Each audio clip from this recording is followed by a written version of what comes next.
Welcome back to another episode of The Wrong Idea. In case you're unfamiliar, being wrong is about embracing subjective experience over objective truth. We're not interested in being correct, we just want to explore our own insights and opinions. I'm Lucas, hanging out with my brother Jack, and today he's going to tell us about what? Well, I'm going into what has driven my entire life, which is cars. Pun totally unintended there, actually. But from the time that I was a little kid, you were very well aware of this as you lived in the same house as me for a long time, that I am absolutely enthralled with cars. What specifically about cars? So, probably little 5-year-old Jack was just enamored with the bright colors, the loud noises, and the cool body lines of the cars because to a little kid, all of those things are very exciting and they're very stimulating, and they just made for a combination of things which drew me in. But as I got older and I started to have more of an appreciation for racing as a sport and the craftsmanship that goes into building these cars, I started to grow an appreciation for a little bit more than just kind of the oohs and ahs that it draws in for most people. Okay, so you started talking there about it sounded immediately like race cars, but let's clarify quickly. Like, do you? Because I think it's more than just that. Like, there's specifically you're saying maybe racing got you most excited, but now it's a bigger fascination with cars in general. That's probably a pretty perfect way to put it because watching it's probably like watching the movie Cars. That's one of even still like my favorite movies because Disney does a wonderful job hiding little dirty innuendos in their movies, but they also write great stories. So that's a movie about racing, and it's all about cars by the name. So once I started to grow up and I started to see more of the world, and Dad would, I'm quite luckily, I'm quite lucky to have him take me to shows and events and different things because of connections. I got to start to see these cars up close and personal. And by these cars, I mean like street cars, like Ferraris and Porsches and Lamborghinis and all of these things. And they started to become more touchable. And as someone who, had also seen, like Volvos and Volkswagens, because being in friends' cars and our cars, the craftsmanship and the beauty that goes into making the machine started to fascinate me more and more. And then I started to learn more about the different types of cars, JDM, muscle, European, all of that stuff started to just, you know, fill my brain with new information. So there's obviously a lot of different kinds and ways to manufacture them and different like things you're trying to optimize for. When you're looking at these things again, from the racing perspective, I could start to see how it's like performance related that's interesting, or also just like the feel of the car. I mean, you haven't been able to drive until fairly recently, so that's got to be an interesting experience as well. It's so fun. I got my license last October, in the middle of last October, and I just from driving carts for so long to being able to go drive real cars, and I'm fortunate enough to have quite incredible machinery which dad has that he lets me drive to a pushed extent, was just so cool. And I'll touch on what you said because race cars really still are what fascinate me the most because of the complexities of the design and the aerodynamics and the work that you have to do to get around the regulations. It's sort of like an ever evolving puzzle and mystery where there's new things being discovered and new things being developed, which all culminate into, creating this one machine, which is supposed to be optimized for a certain set of rules. But what's magical is that all of these teams of engineers and aerodynamicists and technical directors will find their own interpretations of these sets of rules and come and create these cars, which are hopefully and most times incredibly closely matched. And they're all different. Did you say aerodynamicists?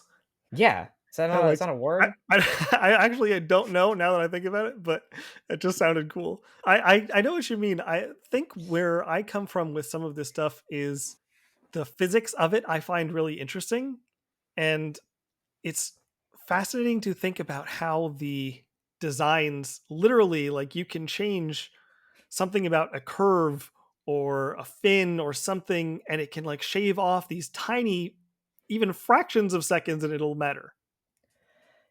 That is such a good point, and this is also something which drags me in, and I can go into a little more detail here because what's been nice for me is having a somewhat more analytical and mathematical mind than probably I would say like a bang average person. I'm not by any means of the imagination some incredible physicist or mathematician, but I have experience thinking about stuff in those ways, and it's definitely aided me in machinery that I've chosen to drive and the way that I can think about driving because I mean, a very simple physics concept I would assume to be weight transfer. Like that's something which you must visit at some point, right? Certainly. And with racing, I'll give the probably most edgy example is Porsche, and their 911 cars are rear engine. And it really shouldn't be possible for those cars to work because the weight distribution and shift when there's acceleration and deceleration and the lateral g forces being put on the car should upset it so much to the point where it doesn't even work. Yet somehow they are some of the best manufactured, engineered, and drivable cars on the planet. And that absolutely boggles my mind because, like you said, there are these little minute changes and, modifications to like these little winglets and these fins and then body lines and all this stuff. And it is so complex and so fascinating. Okay, so I'm going to ask you the kind of question that my mind jumps to. I don't know how, if you think about things in this way or what, but in essence, if you had to break a car down into its fundamental aspects, like what are the pieces that how do you break it up in your mind? What are the fundamental components of a car? This is fun. I have never actually thought about this before, but I can give you an answer. I don't know how many parts I'm going to break it down into, Sure. but as they pop into my head, I'm just going to go. My mind will go engine, gearbox, drivetrain, wheels, driving instruments. Probably are the five, and then okay, of course, I'll call it monocoque, like body. So those are probably the six main parts of a car that I would break it down into. That's interesting. See, this gives me a sense of how you're abstracting things. So, when you are talking about these things, you often have a lot of stats at the ready, or you like have understood a lot of the different cars, you know how to like compare different aspects of them. So, are there places where I mean, obviously engine details are going to be a thing that a lot of people are going to know about, but is there like some aspect of cars or statistics about like how they're different that you find most appealing? I do actually, yeah. And I got this little nugget of information from an old tutor that I had who the amount of random stories I've got from that dude are crazy. But he taught me that the position of engines in cars isn't necessarily what you would assume them to be. And what I mean by this is Lamborghini uses this connotation before their cars. They say it's an LP 670 4. Now, I know just biologically, 670 is the amount of horsepower, and dash 4 is the amount of wheels that the power goes to. So 2 would be rear wheel drive, 4 is all wheel drive. But I never knew what LP stood for.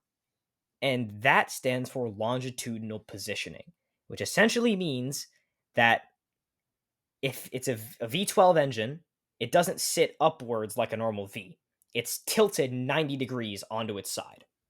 I don't know why it works. I don't know what the benefit is, but that surprises me.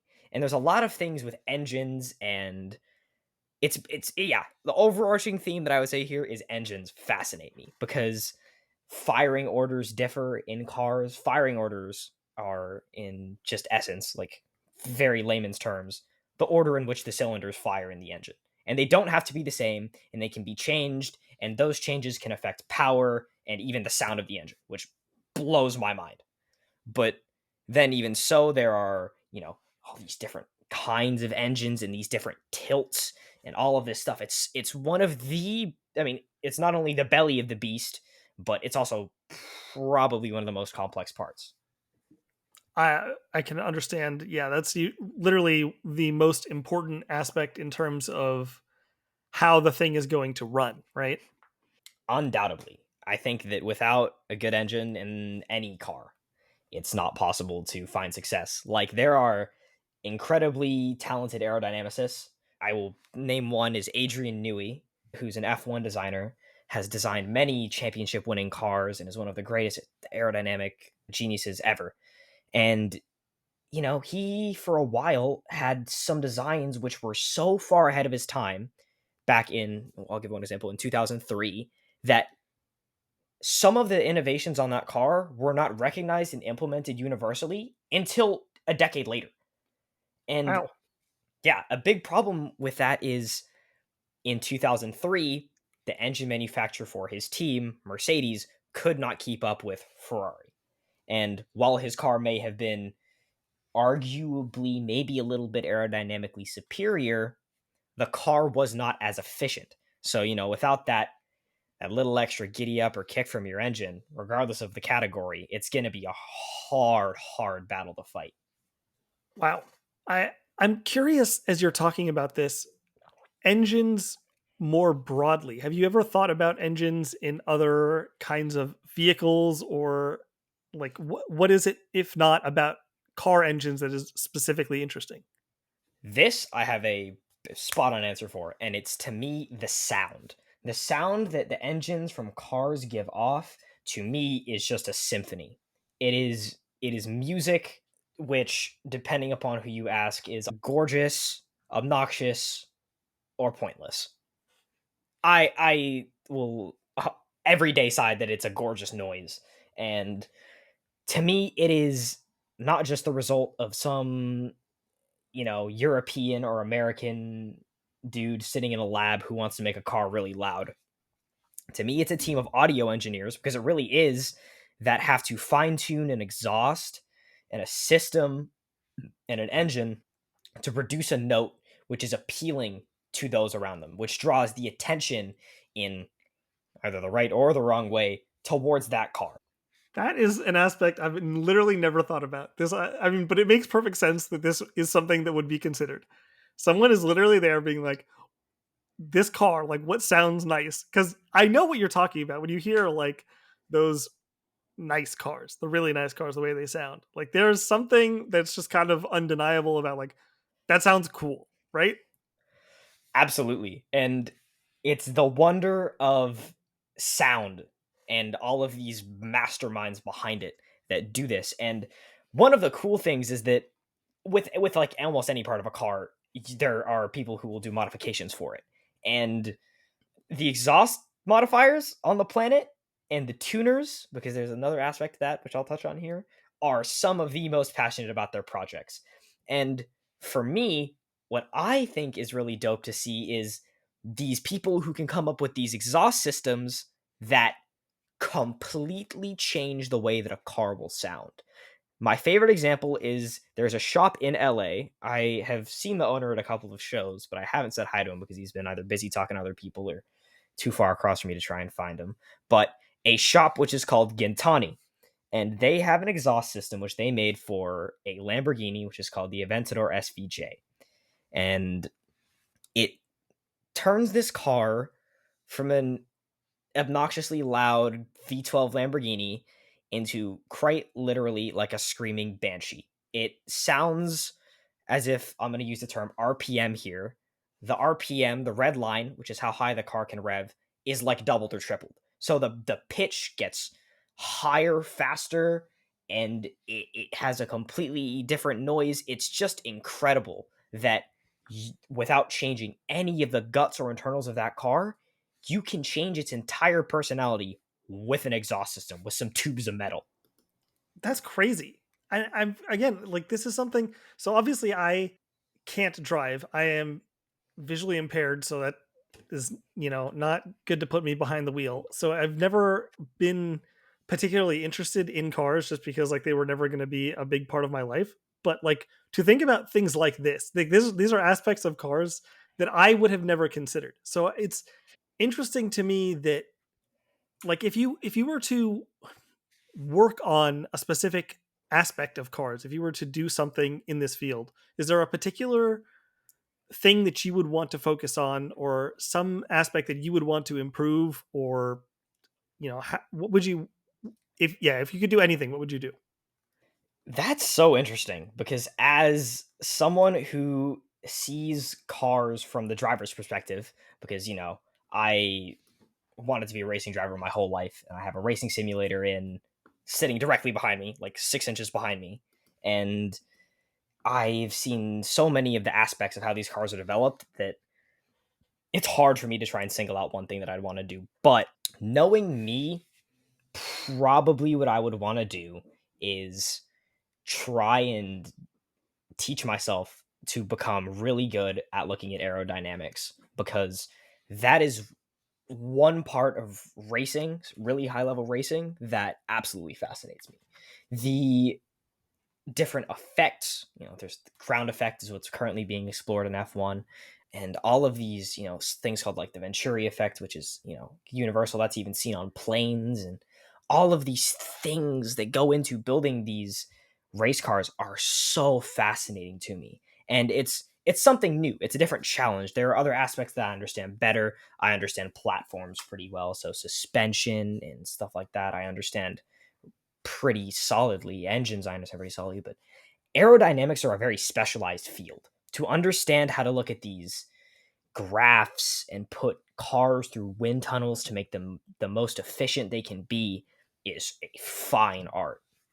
Yeah, I know the level of complexity involved in working with those kinds of equations. And there's stuff that's you can't even simulate it. I mean, we're getting better and better with like turbulent fluids and all kinds of crazy stuff, but like just being able to go out there, yeah, and like test it in the wind tunnels and like see how it actually impacts things. And I can understand how that would be interesting and how all of the detail in there would be, you know, enticing just because of how many factors there are and like the different levers you can pull to adjust things. I find similar interests in the way that I think about stuff. Like, what would I do if I could just tweak this thing? How would it affect that? So I kind of know where you're coming from there. Yeah. I will say that it's interesting that you mentioned our ability to test certain things better and better, because what was interesting to see is that recently ground effect was reintroduced back in F1, which to my understanding is essentially just trying to create an area of incredibly low pressure below the car to just suck it towards the ground so they don't have to use so much downforce and create, turbulent air, dirty air behind the car, which just creates closer racing, but too much technical stuff to go into there. But what was interesting is they rediscovered this effect, which they found in the 80s when this was also being used, 70s and the 80s, which is called porpoising, which is essentially where the ground effect has a stall and all of the air fills back up and the car will start to bounce along the straight like a dolphin. And it usually ends up being an issue of ride height and a whole bunch of other factors that I don't understand. But this was not seen in the wind tunnel by 10 teams of engineers working in different places with different approaches. None of them foresaw this happening. It blows my mind. Yeah, you can know a lot of things, but you can't always predict what's going to happen. That's one of the things about systems that are this complex. They will often surprise you in unexpected ways. Absolutely. It's the beauty of complex problems and, like you said, systems. So, okay, I mean, maybe the obvious question is something like, what's your favorite car? This is a fun question because, as a car nerd, you do answer this question a lot. And a favorite is hard to pick. I have a dream car, and I have a very funny sort of rationale for why it's my dream car. Ultimate dream is a car called the McLaren 720S, which is currently McLaren's like highest entry level supercar, and it is a rocket ship. They say it only has 720 horsepower, but basically everyone who I've ever talked to who owns those cars says that's straight bullshit. They're lying to you. It's as fast as the P1, which is their like hypercar that's worth about 4 times as much. So they're fast, they're well designed, and they are some of the best handling cars on the planet. But there's a caveat. They tend to catch on fire a lot. They tend to go boom boom. That's not desirable. No, it's incredibly undesirable.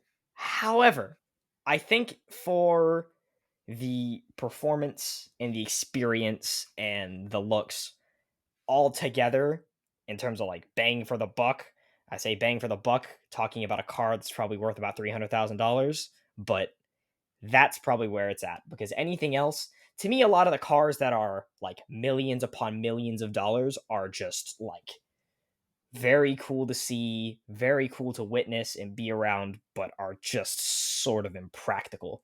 Like, if you drive them too much, the only other people who can afford them are collectors, and collectors don't want cars with a lot of miles, so you just tank the value of your car, which kind of sucks. While they're cool, while they're neat, they're not all that practical.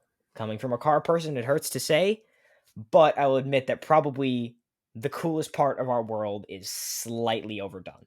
I mean, my favorite phrase in that last whole thing is entry level supercar. That's I never a phrase I never thought I would hear, but it actually like of course that exists. Right. I mean, the joke in the supercar community is that the like basic person supercar, right? There's another funny term, is a Lamborghini Huracan. And it's just because everyone makes the joke that it's just an Audi because it quite literally is an Audi. Lamborghini is owned by Audi. It has the same key, it has the same engine, it has the same gearbox, it has the same infotainment system as an Audi, quite literally. That's pretty awesome actually. I didn't even know that. Yeah, I mean, as a matter of fact, quite a lot of cars have like just straight up like duplicates made of them. The Lamborghini Urus is just a duplicate of an Audi as well. It's the RSQ8. There was also at one point three cars that were all made in the same place but just had different badging put on. It was a Scion FRS, the Toyota GT86, and the Subaru BRZ. It was all based off of the Subaru car, but two other companies wanted them produced for them. So quite literally, they're all the same car. They just have different badging. It is so funny. A rose by any other name. So let me see where I wanted to go with this. I think that the question that comes to mind for me then is what is the best car? Now, best, I think, has a lot of definitions to it, right? This is why I ask. Right? Best is subjective, and that's what's fun because there's subjectiveness littered in cars and all this stuff. I'll give the answer, which is kind of boring, but I also will stand by and probably argue into the ground. The best car that you could get all around is any Porsche which has been made past like 2015, so 991 generation or newer for my car nerds, that is not turbocharged. So a GT3, a Touring, a GT3 RS. Because they sound incredible, for one. For two, they're incredibly easy to pick up and drive. I say that because they're quite simply like the most easy things to do. They're automatic, they're not that hard. There's a gas and a brake, and the launch control system is so easy that you can just mash your brake pedal, mash your throttle, and when you let go of the brake, you're going to be at 60 miles an hour in less than 3 seconds. It's quite literally the most simple system on the planet. But they look good, they're practical every day, and they're pretty reasonable on gas, and they sound incredible. So that's what I think is the best car. That's pretty cool. Now, let me ask another subjective question here. So far, what is the best experience you've had driving? Oh, that is a such a fun question because it happened to me quite just recently. I had the privilege of going on an event with the Ferrari Club of America where I was part of a group of 25, 30. No. It must have been more than that, actually. Okay, we'll call it 50 because it probably was somewhere in the ballpark of that. 50 Ferraris, which were split into two groups: spirited group, leisure group. You know, Dad and I, we're never leisure. We went with the spirited group. I can only imagine, yes.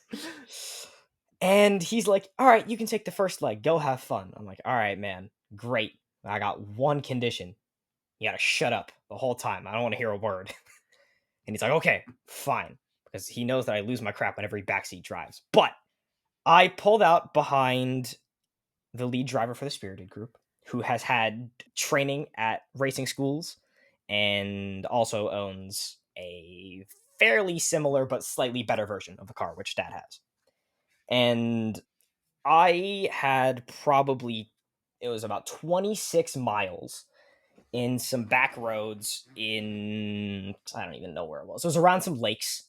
It was simply the most surreal and like euphoric experience I've ever had, because I was just there. It was me following this one dude, because there was Spirited and then there was just fucking us, me and the dude in front. And we had dropped everybody else by, when I say minutes, I quite literally mean we got to the first stop point and were able to get out of the cars, open the deck lids, and start a conversation before the first couple of cars started to show up behind us. That's insane. Like I think Dad told me about this a little bit too, and yeah, like you guys were just doing your own thing, like completely away from the pack. It's crazy that you were doing that because Dad even said he was doing that, and like, he's a pretty good driver. We know this, and like for him to be able to keep up and do that is one thing, but for you to be able to do that, like obviously, racing karts and stuff like helps, but I mean, even now, like just you said you had your license for like less than 2 years, like that's amazing. It's been less than, I think, 6 months, as a matter of fact. So, I thought you said a year and something ago. Okay. oh no, man, I got it. I got it last October, October of 23. Well, that's So crazier. yeah, it's kind of crazy because you see the expressions of people's faces when you get into the final stop point, and they're like, "Oh, what car were you in?" I'm like, "I was driving the gray F430 behind Kenny," and then just watching their facial expressions go, "What the fuck," is hilarious. They're like, "How old are you? Like 18?" I'm like, "Nah, I'm like 16." And they're just like, "What are you talking about, kid?" I'm like, I don't know, man. I just do my thing, and everyone's so impressed. It's so cool. I'm incredibly lucky to have these opportunities. I don't take any of them for granted. I always take the time to think back and reminisce upon them and share the stories to the people who I can, and thank Dad for trusting me and helping me get to the place where I am. Because sure, there's a lot of innate talent and skill which I have to do what I do, but I wouldn't have been able to develop them without him, and I wouldn't be able to use them without his trust in me to utilize them. So it's incredibly gratifying and incredibly fun at the same time, and it's such an incredible part of my like formative young adult years. Yeah, it's a very im- very lucky situation that you're in a place where you have the ability to do that. Dad has the car to help you do it. Do you remember when you were helping him pick that car? Oh my god, what a story. Absolutely. I can tell the story from start to end quickly now because I've done it so many times. But it was 2019. We're going back 5 years ago now. That hurts to say. And it was probably mid March. And my mom had gone out of town, not out of town. She went to just out of the way to go have a hotel and go have a weekend away with her girlfriends for her birthday. And Dad was window shopping Ferraris when I got home from school. And he's like, "Yeah, I'm just looking around. I'm not going to do anything." And I'm like, "I'm going to get him to buy one of these things." Nice. We're sitting there, we're looking around, and we find this car that is reasonably priced, close, and not red, which we wanted because we wanted something which could blend in and not stand out so the cops don't pull us Right, the over. Ferrari that doesn't stand out. Yes, I understand. Right? Yeah. Which ironically enough has worked because 5 years, no tickets. Not even the one close call, but that's it. And we went to go look at the car, and quite quickly, we both were just like, "Oh, fuck. We might have to do this." And I knew that from like the second that he got to the dealership, saw it, they let him turn it on, that he was pretty much like, "All right, I got to do this." And it was not only a great investment at the time because the car has now gone up in value, but it's been an incredible way for us to bond. Yeah, we made the executive decision to buy that car whilst my mom was away celebrating her birthday. That's so funny. But yeah, I mean, it's been, I think, well worth it. He has so much fun with it, and you guys are able to do so much with it that regardless, like, and I mean, the fact that it's only gone up in value is even more impressive. But hey, I think it's always cool to come and see it and get to ride in it. But because I don't get I like to when I'm in a car, I do like to drive. Like I like to be driving fast. It's like obviously very fun. So Well, it's nice to yeah. have dad and now you to be able to drive really fast. Oh, this is true. I still haven't driven you fast yet, which one day When will happen. Yeah, it'll happen. And yeah, it's a lot of fun for the times that you do come down here. I remember last time you were able to go on a lunch ride with dad, which is, oh, what an experience to go with all of those cars and see it. It is a totally different view on life because you're surrounded by these high class people who are also, some of them, pretty good drivers, and the company and the camaraderie is very cool because it's exclusive and it's high level, but there's also a level of humility that comes with it because a lot of the people there are good people. And this is a stereotype that I want to just break here because I think that people will stereotype a lot of exotic car owners as assholes. And some of them are.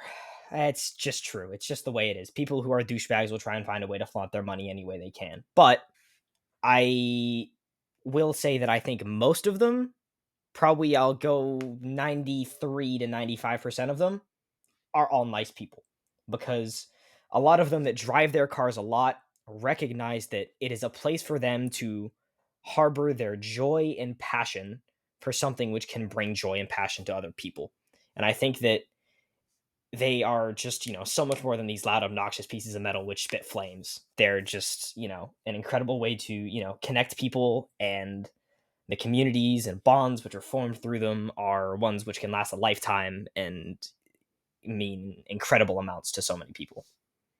Yeah, that whole Ferrari club is crazy to me. Like it's something where you're right. It is a whole different world. Like the first time you see that, you're like, there's literally this like caravan of Ferraris just driving down. It's like surreal a little bit. And I don't know. I never like was doing stuff like that when I was growing up. Obviously, dad was like still working and such. So now that he's like retired and can do all these crazy fun things, like it's a whole different world, I'm sure. But yeah, like it is interesting to your point about the kinds of people you'll find there, because I maybe I would expect more of what you're talking about, the people who just like have the money to burn and like don't care and just want to be like show off. But then there are a lot of people who are even more like dad, where it's like if you have one of these things, it's like it was probably a significant purchase, and it's like yeah, we can do it and whatever, but like we're not doing it just to like show off. It's like we genuinely care about this. So there is definitely a mentality that I agree with you. Most of them are very down to earth and like fun people to talk to. Yeah, it is. It's nice because there's a lot of commonality that you'll find with these people.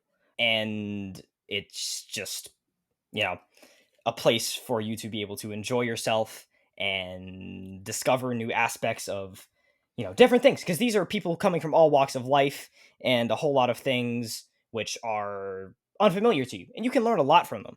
So it's cool. It's a place for you to find commonality, and also a place for you to just find other people to relate to and learn from. Well, I think that'll do it for us today. You want to wrap us up? Absolutely. If you guys enjoyed this episode, you can find more content just like this at The Wrong Idea on Instagram, TikTok, and X.